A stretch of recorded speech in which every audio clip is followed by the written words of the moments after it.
Bismillahirrahmanirrahim. Tanbihun, peringatan. Yusannu, disunatkan, rafa'us sauti, mengeraskan suara, bil adani, dengan beradhan, yakni orang yang beradhan, limun faridin, karena sendiri, fawqa, di atas ma yusmi'a nafsu, ma yusmi'a nafsahu, ma apa-apa yusmi'a yang didengar nafsahu oleh dirinya. Waliman, yang disunatkan pula bagi orang yu'adzinu, yang beradhan, li jama'atin, untuk sholat berjamaah, fawqa ma yusmi'u wahidan, fawqa, di atas ma apa-apa yusmi'u yang didengar wahidan oleh seseorang, minhum, di antara mereka. Wa an yubaligha, dan hendaknya menyampaikan, kullun, tiap-tiap seseorang, fi jahrin, dalam keadaan keras, bihi, padanya, pada pekerjaan adatnya, lil amri, karena diperintahkan, bihi, untuk mengeraskan, wa khafduhu, dan mengecilkan, merendahkan suara, bihi, pada adzan, fi musalla, di musalla, uqimat, yang sedang dikerjakan, fihi, pada musalla, jama'atun, orang yang sedang berjamaah, wansarafu, dan mereka telah selesai dari berjamaah, wa ta'tiluhu, dan ta'tilnya ada, dan sempurnanya ada, sunnah ta'tilnya ada, wa idrajul iqamati, dan mempercepat iqamat, wa tasghirur ra'i, dan mensukunkan huruf-hurufnya, at-takbiril ula, pada kalimat takbir yang pertama. Fa illam yuf'al, maka apabila tidak dikerjakan, fal asahhu, maka yang sahih Allahu, dengan didhammakan rohnya. Wa idghamu kali Muhammadin, yang diidghamkan kali Muhammadin, fi ra'i Rasulillah, pada huruf rohnya kalimat Rasulullah, li'anna tartahu, karena bahwasanya meninggalkannya, minal lahni al-khafiyyi, merupakan kesalahan yang ringan. Baik, bapak-bapak dan saudara-saudara, masih tentang adzan. Kalau kita adzan sendiri, itu keraskan suaranya sekeras telinga kita mendengar. Tinggikan suara kita di atas rata-rata kita bersuara. Kalau suara kita segini misalnya, ketika adzan ditinggikan sedikit, Allahu Akbar, Allahu Akbar, kalau sendiri. Kalau untuk berjamaah, ditinggikan lagi sekiranya orang yang sudah ada di masjid, di mushola, mereka mendengar suara adzan kita. Ini kalau tidak pakai speaker. Kalau pakai speaker maulah, ya, pada dengar semua. Nah, kenapa adzan sendiri juga harus ditinggikan suaranya di atas suara rata-rata kita? Diriwayatkan ya, tentang yusannu raf'u sauti bil adani lil mufaridin, ay lima rawal Bukhari, sebagaimana diriwayatkan oleh Imam Al-Bukhari, an Abdullah bin Abdurrahman bin Sa'sa'ah, dari sahabat Abdullah bin Abdurrahman bin Sa'sa'ah, anna Aba Sa'id Al-Khudri, bahwasanya sahabat Abu Sa'id Al-Khudri radhiyallahu anhu, dia berkata lagu kepada Abdullah bin Abdurrahman bin Sa'sa'ah, inni araka tuhibbul ghanam al-badiyah فإذا كنت في غنمك أو باديتك فأذنت للصلاة فارفع صوتك بالنداء فإنه لا يسمع مدى صوت المؤذن جن ولا إنس ولا شيء إلا شهد له يوم القيامة. Kata sahabat Abu Sa'id Al-Khudri menasihati kepada Abdullah bin Abdurrahman bin Sa'sa'ah. Abdurrahman ini dia sebenarnya menggembala kambing di satu lembah atau di tanah lapang. Kata beliau, sesungguhnya aku melihat kamu itu sebenarnya menggembala kambing di lembah-lembah di tanah lapang. Maka apabila kamu sedang memelihara atau sedang nangon kambingmu atau kamu sedang ada di lembah, maka berazanlah kamu untuk sholat. Farfa sautaka bin nidai, maka keraskan suaramu, ya, seperti orang memanggil. Jadi sekalipun kamu sendiri keraskan, karena la yasma'u mada sautil mu'adzini jinnun wala insun wala syai'un illa syahida lahu yaumil qiyamah.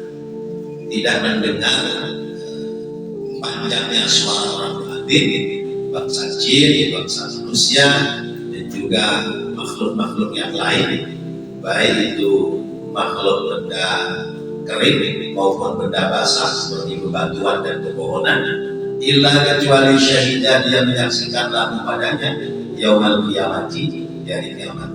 Orang yang beradhan, suara adhannya didengar oleh makhluk Allah yang lain, besok di akhirat makhluk-makhluk yang mendengar adhan kita bakal menjadi saksi kita di hari kiamat. Kalau sekarang pakai speaker, jauhnya berapa meter ini? Berapa ratus meter?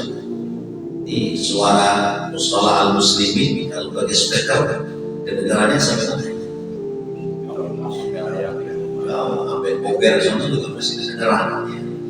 Dan itu kalau kita amati berapa makhluk Allah yang dengar sekitar musola ini, baik itu bangsa jin, bangsa manusia yang menjawab, yang tak menjawab, ya, binatang-binatang, ya, termasuk ikan yang ada di air, ikan yang di akuarium misalnya, atau pepohonan, ya, bebatuan, itu semua syahidah bihi yaumil qiyamah, bakal jadi saksi besok di hari kiamat bahwa orang ini menjadi kurirnya Allah, yaitu mengkhabarkan tentang masuknya waktu sholat. Karena itu dikeraskan sedikit walaupun adzan sendiri. Apalagi adzannya di awal waktu, kemudian satu dua orang sudah pada hadir, yang lain belum pada hadir, ya keras, kencangkan sekencang-kencangnya suara kita, ya, yang kalau kita kencangkan itu nggak putus di jalan. Allahu Akbar, Allahu Akbar, Allahu Akbar, Allahu Akbar. Asyhadu an la ilaha illallah. Oh, sudah tidak putus. Jadi jangan putus. Asyhadu an la ilaha illallah. Oh, tarik nafas. Jadi keras, tapi satu nafas habis.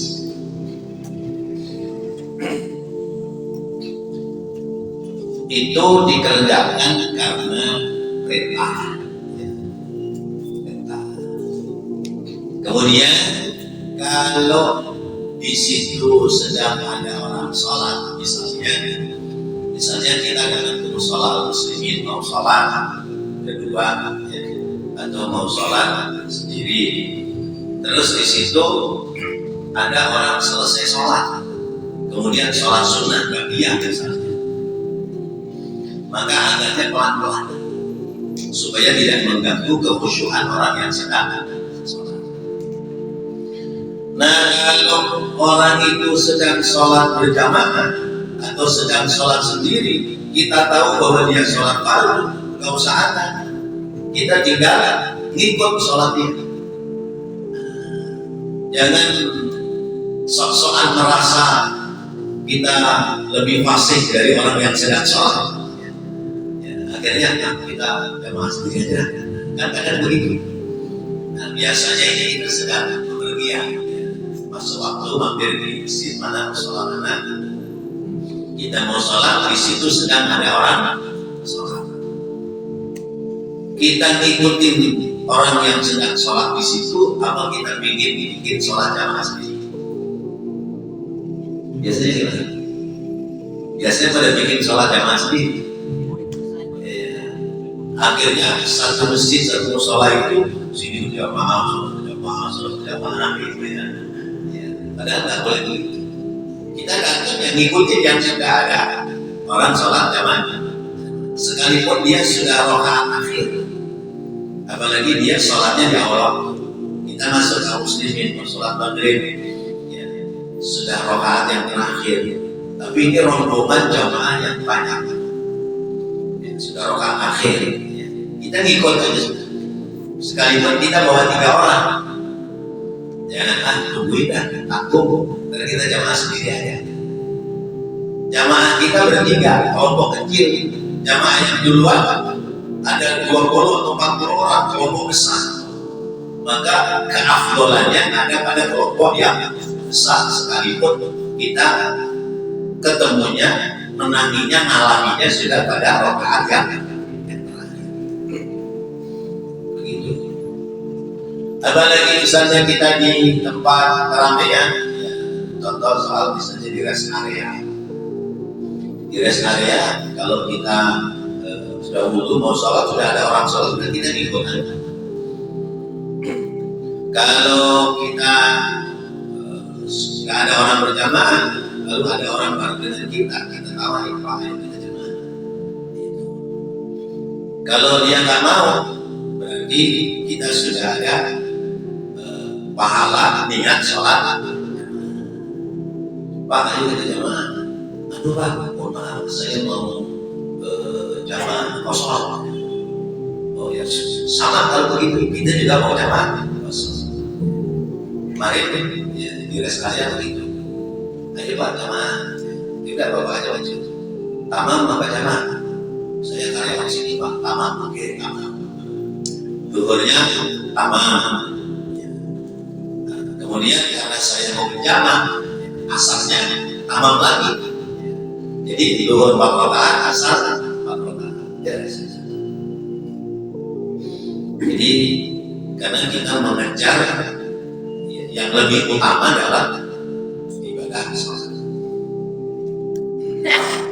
Jadi kalau masih ada orang yang sholat, jangan terlalu dikeraskan, khawatir merusak kekhusyuan orang yang sedang sholat. Sama juga kita makmum, berulang-ulang sering saya sampaikan, ada orang sholat kita mau makmum, nggak usah nyolek bunda.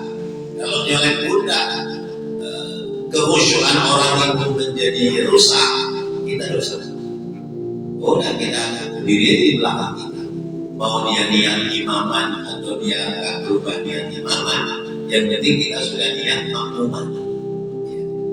Karena kecuali sholat Jumat, seorang yang sedang sholat fardu, kalau dia sholat munfarid, kemudian ada yang makmum di belakangnya, tanpa merubah niat menjadi imam, tetap sah sholat berjamaah. Illa Jumat wal Aidain, kecuali sholat Jumat sama sholat itu imamnya harus niat imam. Baik, misalnya kita sholat sunnah, ya ikut sama kita belakang. Seandainya kita sholat sunnah qobliyah, ya, kita sholat sunnah qobliyah, orang itu ikut sama kita. Qobliyah mungkin 2 rakaat, sementara sholat fardunya 4 rakaat. Begitu kita sama, dia nerusin, kita balik ke belakang dia, kita jadi makmum dia. Begitu, ya. Ya. Kita baru sholat sunnah nih, udah dimakmumi sama orang. Kita selesai salam kanan kiri, udah kita berdiri di belakang dia menjadi makmum. Kalau sama-sama ngerti, itu nggak ada masalah. Atau kita sudah sholat zuhur selesai, kita sholat sunnah ba'diyah zuhur, sholat zuhur kita sendirian. Lalu kita sholat sunnah ba'diyah zuhur dimakmumin sama orang. Kalau kita ingin dapat pahala berjamaah, rapi sholat sunnah ba'diyah zuhur, kita takbir lagi makmum lagi. Waktu akhirnya begini. Jadi 2 kali kita sholatnya.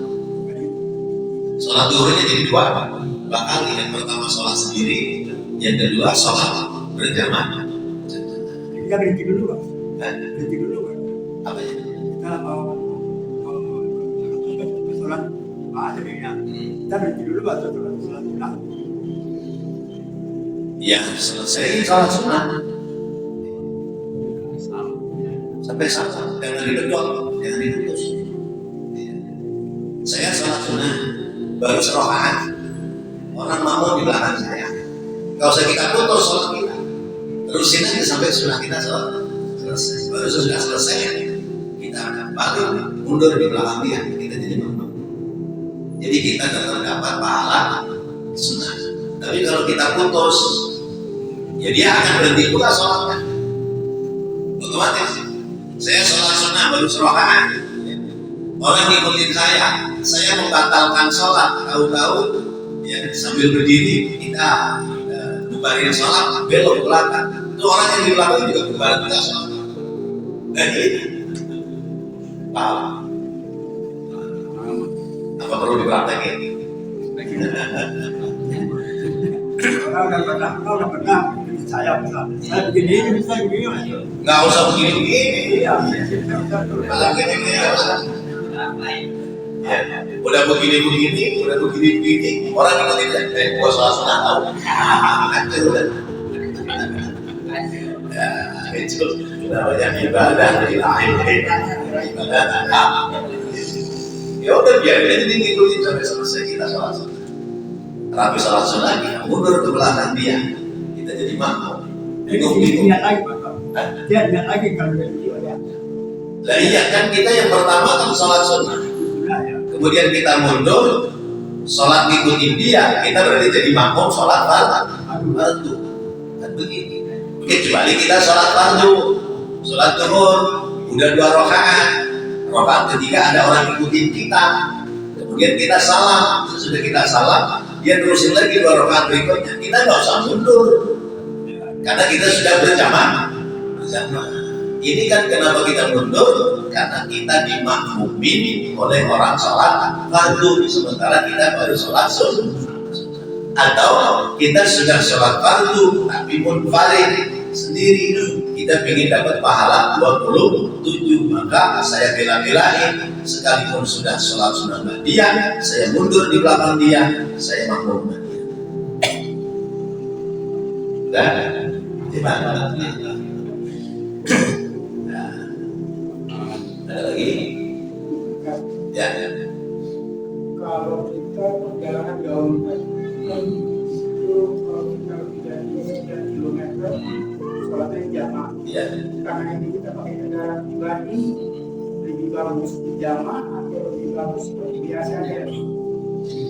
Kita naik kendaraan pribadi, sebut saja Jakarta Semarang, Jakarta Surabaya.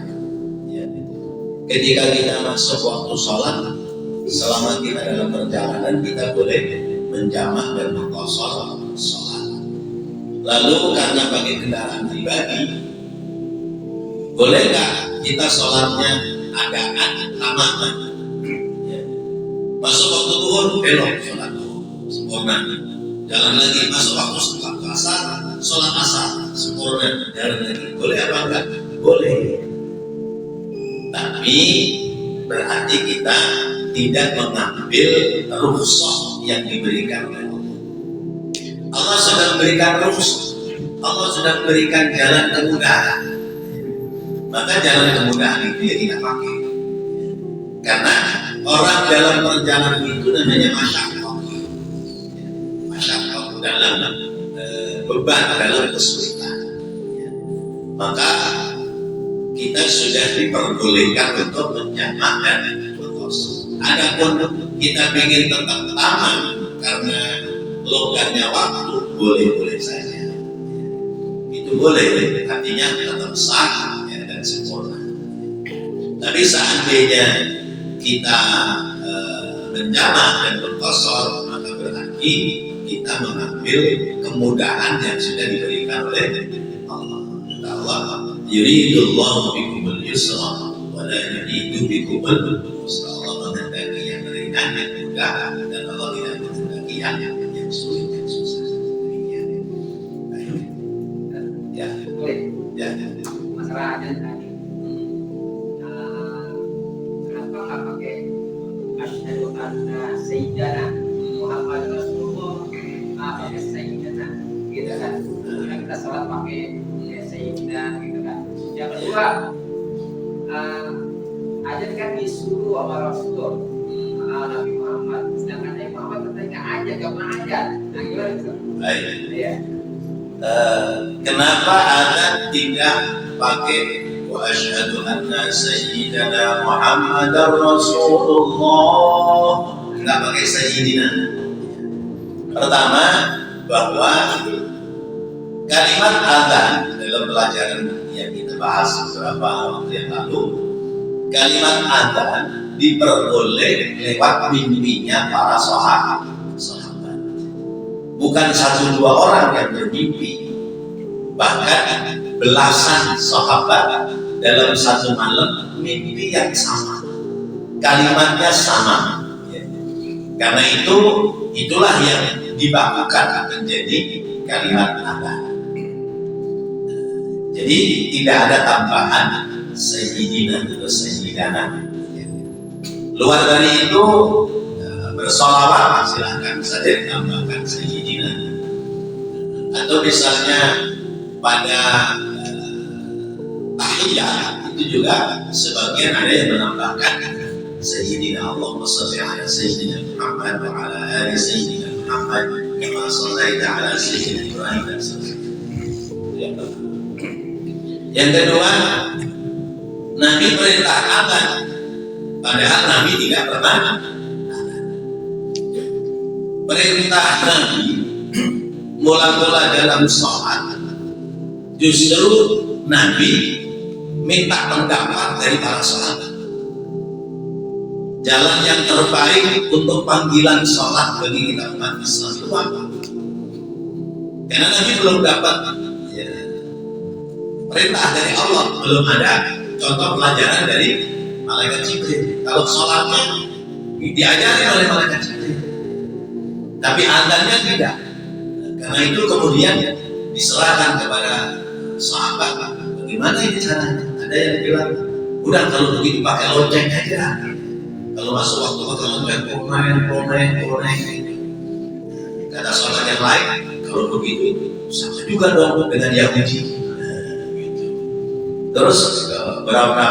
Akhirnya saat itu tidak selesai, sehingga berganti hari, maka ketemunya hari besok. Ini malam beberapa sahabat mimpi tentang adzan, di antaranya sahabat setan. Kemudian ketika dia bangun dari mimpi, datang kepada Rasulullah. Rasulullah sedang berkumpul dengan beberapa sahabat. Ya Rasulullah, saya semalam mimpinya adalah tentang panggilan untuk sholat, masuk waktu sholat.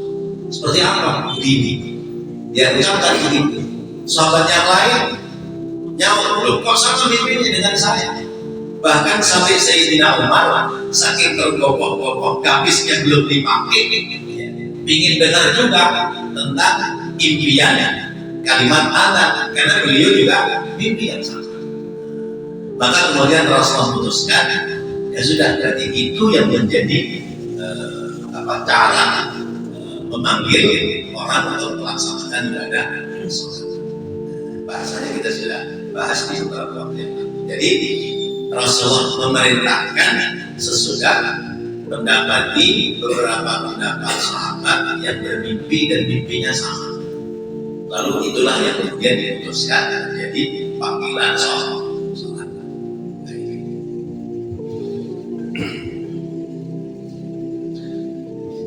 Kemudian dalam adat itu disunahkan tartil itu rinci kalimat per kalimat. Lalu antara adzan dan iqamah itu kasih jeda waktu. Lalu kemudian iqamah itu agak kecepatan. Kalau adzan kan ketika diiramakan kan menjadi panjang. Tapi kalau iqamah nggak boleh diiramakan, nggak boleh diucapkan seperti dilakukan kayak adzan. Kemudian disukunkan rohnya, Allahu Akbar, Allahu Akbar, rohnya mati. Atau kalau tidak bisa dimatikan, boleh dibunyikan Allahu Akbar, Allahu Akbar. Jadi yang pertama Allahu Akbar, Allahu Akbar. Yang kedua Allahu Akbar, Allahu Akbar. Boleh. Jadi rohnya dihidupkan, tapi lebih afdal rohnya dimatikan. Kemudian diidhofahkan pada kalimat roh. Wa asyhadu anna Muhammadar Rasulullah. Itu apa itu? Bila lunanya. Tidak wa asyhadu anna Muhammadan Rasulullah. Tidak ya. Asyhadu anna Muhammadar Rasulullah. Tidak kalimat asyhadu anna Muhammadan Rasulullah. Tidak ditakwilkan tapi diidhofahkan. Asyhadu anna Muhammadar Rasulullah. Lianna tarkahu minal lahmil khafiyyi. Bagi orang yang meninggalkan itu berarti dia ada kesalahan kecil. Allahu Akbar, Allahu Akbar, Allahu Akbar. Asyhadu anna Muhammadar Rasulullah. Memang begitu. Asyhadu anna Muhammadar Rasulullah. Al-lahnul khafi. Ada kesalahan kecil. Wa yanbaghi an nutqu biha as-salat. Hayya 'alas shalah. Tak marbutohnya diganti dengan ha. Hayya 'alas shalah. Ha. Jangan hayya 'alas shalah. Berarti ha. Kalau hayya 'alal falah ha. Tapi kalau hayya 'alas shalah pakai ha. Tak marbutoh yang dimatikan kembali menjadi huruf ha. Hayya 'alas shalah.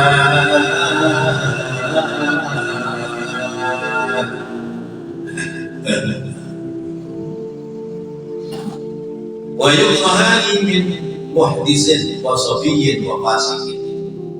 Makruh hukumnya orang akan punya hadas. Jadi sunnahnya akan punya wudu. Kalau nggak punya wudu, ya wudu dulu dah. Min muhdisin, baik hadas kecil maupun hadas, apalagi hadas besar, adanya di masjid, masuk ke masjidnya aja sudah parah kan. Wasofiyyin wa fasikin, anak kecil dan orang fasik. Anak kecil, ya. Anak kecil itu ukuran kecil itu sofi itu berarti belum tamyiz. Ya. Tamyiz ukurannya kalau anak udah bisa cekok sendiri tamyiz. 6 tahun ya, 6 tahun 7 tahun ya. Di bawah itu sofi. Anak kecil masih caker, surah adzan Allahu Akbar, Allahu Akbar, jadi nggak bagus. Jadi kalau sudah tamyiz, apalagi sudah khitan, boleh. Untuk adzan 5 waktu, tapi untuk adzan sholat Jumat ya cari orang dewasa. Yang baru ada yang nanya, boleh tak anak kecil dikondisikan muadzin di sholat Jumat? Secara hukum sih boleh, tapi secara adab ya, kurang bagus karena masih ada orang dewasa yang bisa untuk beradab. Kecuali kalau yang lain belum ada yang bisa adab, kecuali dia, silakan. Tapi syaratnya dia sudah khitan. Makruh pula orang fasik ada. Orang fasik itu orang yang banyak berbuat dosa. Kita tahu bahwa dia tukang dosa, ya, banyak dosa. Jangan buat banyak anak. Besok lagi anak nasihatin kalau memang ingin jadi muadzin, rubah akhlaknya, rubah perilakunya, tidak lagi melakukan perbuatan dosa. Wala yasihhu nasbah, dan tidak diperbolehkan menyerahkan kepadanya, menyerahkan kepada orang yang sedang berhadas. Jadi misalnya sudah masuk waktu, saya udah wudhu, si fulan belum wudhu, dan tidak diarahkan, nggak boleh, karena kita yang sudah punya wudhu ya kita yang ada. Jangan, wah saya kan imam, masa imam jadi muadzin. Gak usah pikir begitu. Tidak merendahkan martabat seorang imam ketika dia menjadi muadzin. Karena kadang-kadang ada mana muadzinnya sudah waktu, saya kan urusannya imam. Gak usah pikir begitu. Udah masuk waktunya, biar kata kita nanti yang imam ada. Di Arab sama dia muadzin, dia dikomat, dia yang imamin, golongan, karena emang digaji dia sebagai petugas. Wahuma, dan dua-duanya adzan dan iqamah afdalu minal imamati. Muadzin yang beradzan dan beriqamah lebih utama daripada menjadi imam. Ya, kenapa jadi imam gak mau adzan? Padahal ada yang berpendapat muadzin lebih utama daripada imam. Liqaulihi ta'ala, sebagaimana firman Allah Ta'ala, wa man ahsanu qawlan mimman da'a ila Allah wa 'amila shalihan wa qala innani minal muslimin. Siapa yang lebih baik ucapannya dalam mengajak kepada Allah, dalam berdakwah kepada Allah? Yang paling baik ucapannya dalam berdakwah kepada Allah adalah muadzin. Dia ngajak orang sholat, dia mengerjakan sholat. Saya belum pernah lihat ada orang adzan, begitu adzan iqamah, imam datang dia kabur, saya belum pernah lihat. Pasti kita sholat di belakang.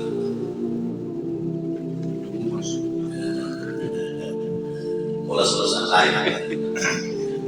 Kalau Aisyah radhiyallahu anha, berkata Siti Aisyah radhiyallahu anha, oh al-muadzzinun, mereka adalah orang-orang yang beradzan. Ahsanul qaulan, man ahsanul qaulan, orang yang ucapannya paling baik adalah orang yang beradzan. Waqila, dan dikatakan hiya kembali al-imamah, hiya menjadi imam itu afdalul, lebih utama dari adzan dan iqamah. Wa fuddilat min ahadihima bila nizahin, dan lebih utama ya, salah satu dari keduanya itu tanpa ada perselisihan. Jadi ada yang mengatakan lebih utama muadzin daripada imam, ada yang mengatakan lebih utama imam daripada muadzin.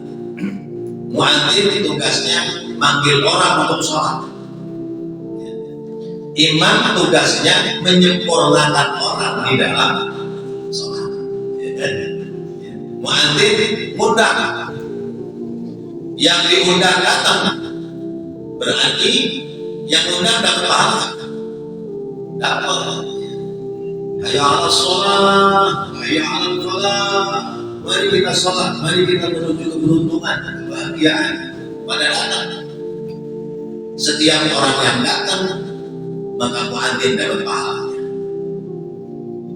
20 orang yang datang, 20 pahala, tambah pahala dia satu. Hebat kan tuh muadzin. Nah, imam menjamin kesempurnaan sholat makmum. Imam dimakmumin oleh 20 orang, sholatnya sah semua, maka berarti imam dapat pahala 21. 20 pahalanya si makmumnya ikut dia, 1 pahala dia. Jadi seimbang itu muadzin dengan imam. Maka ibarat supir bus yang ada supirnya, ada kondektornya. Kalau naik rada-rada kasar, kondektornya. Iya, kondektor. Ya, kalau kondektor kan beda-beda tipis sama direktur. Udah nggak usah dipikirin. Yang siap jadi muadzin silahkan, yang siap jadi imam silahkan. Jangan berebut punya. Muadzin undang-undang orang banyak, bikin tambah pahala. Gua yang datang, gua yang imam dong, jangan juga. Jadi ada tugasnya masing-masing. Wasunnah dan disunatkan lisan imam bagi orang yang mendengar adzan dan iqamah sima'an, mendengarkan, yumayyizu, yang bisa menjelaskan pula al-hurufa akan huruf per hurufnya. Wa illa, dan apabila tidak bisa mendengar, lam yuqtada bisimahi, maka orang itu tidak dianggap mendengarkan secara sempurna. Kama qala syekhuna akhiran, sebagaimana pendapat guru kita di belakang dari pelajaran ini. Jadi orang yang mendengar adzan itu upayakan mendengar itu sempurna sehingga bisa membedakan antara syahadat tauhid dengan syahadat rasul. Tapi kalau dengarnya lama-lama, dengarnya setengah-setengah, kadang tidak bisa membedakan mana syahadat tauhid, mana syahadat rasul, atau mana hayya 'alas shalah, mana hayya 'alal falah. Wa ayyakula, dan hendaknya menjawab si makmum, si orang yang mendengar adzan, walau ghairu mutawaddi'in, sekalipun dia tidak punya wudu, sekalipun tidak punya wudu boleh jawab. Au junuban, au haidan, atau orang punya junub, atau orang punya haid boleh menjawab adzan. Khilafan lisuluki, berbeda dengan pendapat Imam Suluki, fihima, pada keduanya, junub dan haid. Kata Imam Suluki makruh orang punya hadas besar, baik hadas junub maupun hadas haid, menjawab adzan. Au mustanjiyan fima yadhhar, atau orang yang sedang istinja, menurut kaul yang zahir, orang lagi jongkok di kloset dengan adzan, nggak usah jawab. Iya, tungguin aja sampai selesai. Misla qauli imam, sama dengan pendapat keduanya. Illam yalhana lahnan, apabila itu kemudian tidak menjadi main-main, yughayyirul makna, yang bisa merubah pada makna. Fayati, maka mendatangi bikulli kalimatin, pada tiap-tiap kalimat, akibat farawihi, mengiringi selesainya orang muadzin minha, daripadanya. hatta fitarbiyahi sehingga berulang-ulang wa illam yasma'hu sekalipun dia tidak mendengarnya. Jadi menjawab adzan mengikuti bacaan si muadzin. Allahu akbar, Allahu akbar. Kita jawab Allahu akbar, Allahu akbar. Hayya 'alas shalah. Baru diganti. Kita ada yang ngomong, nah biasa ada yang bicara. Berarti dia belum ngaji. Ya, dia belum ngaji.